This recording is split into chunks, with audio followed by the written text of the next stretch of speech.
allons réaliser une livre de pain mi-blanc comme vous la trouvez dans toutes les boulangeries.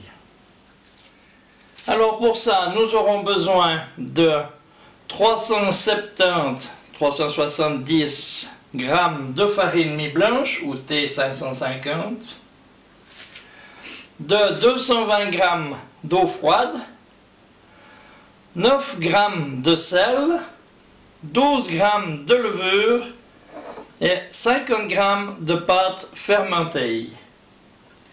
Alors la première chose à faire, c'est de mélanger la farine à l'eau pour qu'elle soit hydratée. Pour ça, je vais mettre la farine et l'eau dans le pétrin.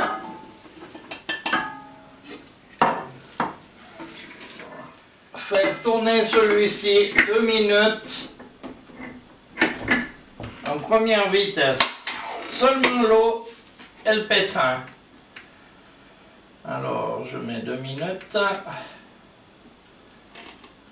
Et je fais tourner en première vitesse. Je laisse tourner ça dans juste 2 minutes. Après quoi, je vais la recouvrir pour pas qu'elle croûte, pas que ça fasse de croûte.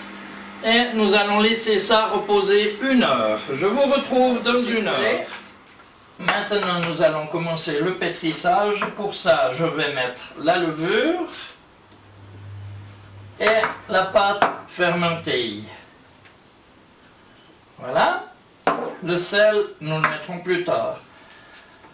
Pour ça, je vais pétrir durant 6 minutes à première vitesse.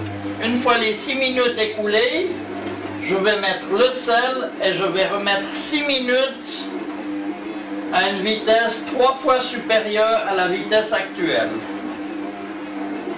Je vous retrouve à la fin du pétrissage.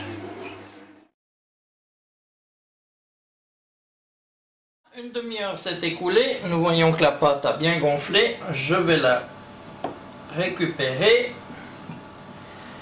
et je vais la replier. Je la mets à l'envers et je rabats vers le milieu les 4 angles, après les 4 autres angles, toujours pour ressortir le gaz carbonique. Je fais ça plusieurs fois jusqu'à ce que j'obtienne une jolie boule. Je remets un petit peu de farine, pas que ça colle.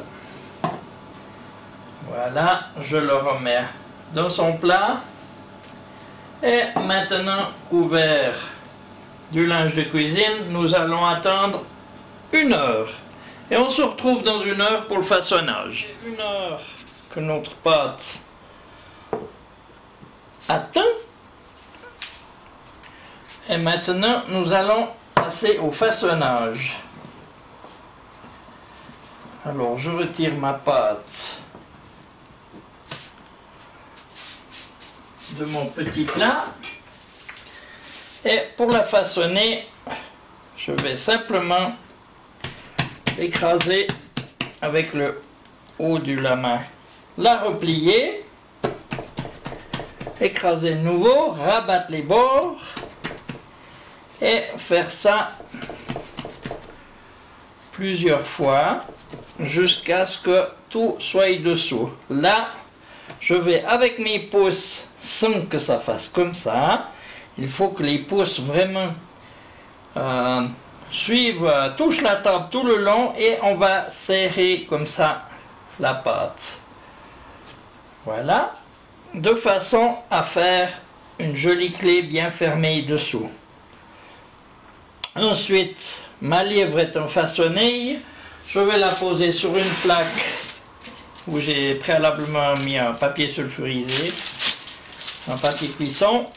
Et maintenant, je vais attendre entre 30 et 40 minutes que ça lève et je vais recouvrir de mon linge de cuisine.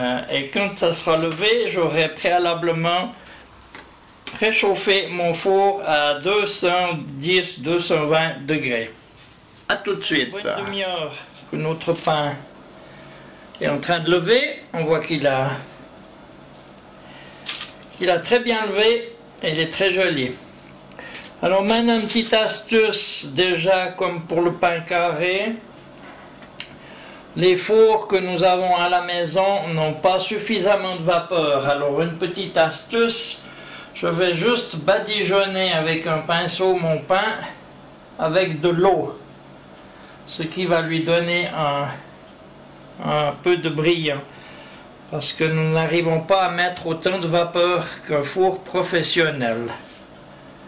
Voilà. Ensuite, la coupe. Nous allons faire 2 coupes sur ce pain.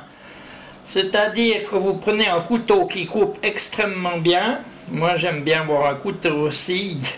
Comme ça, ça accroche bien dans la pâte. Nous allons partir avec le couteau bien penché et pas trop profond. Nous allons partir du milieu de la largeur et aller légèrement sur le côté en utilisant les 2/3 du pain. Alors on y va assez rapidement. Voilà. Ensuite, pour la deuxième coupe, nous allons utiliser les 2/3 nouveau, de façon à ce que la coupe se croise légèrement sur la droite pour finir au milieu du pain ici. Alors hop, on y va. Et voilà. La coupe est terminée. Maintenant, nous allons mettre ce pain chauffer mon four à 220 degrés. Je vais mettre mon pain à l'intérieur et je vais lui rajouter 1 déci de vapeur avec ma seringue. Et voilà, maintenant je ferme mon four, je le règle à 180 et nous allons le laisser ainsi pendant 40 minutes. Je vous retrouve de 40 minutes que notre pain est au four. Maintenant je vais le sortir. Et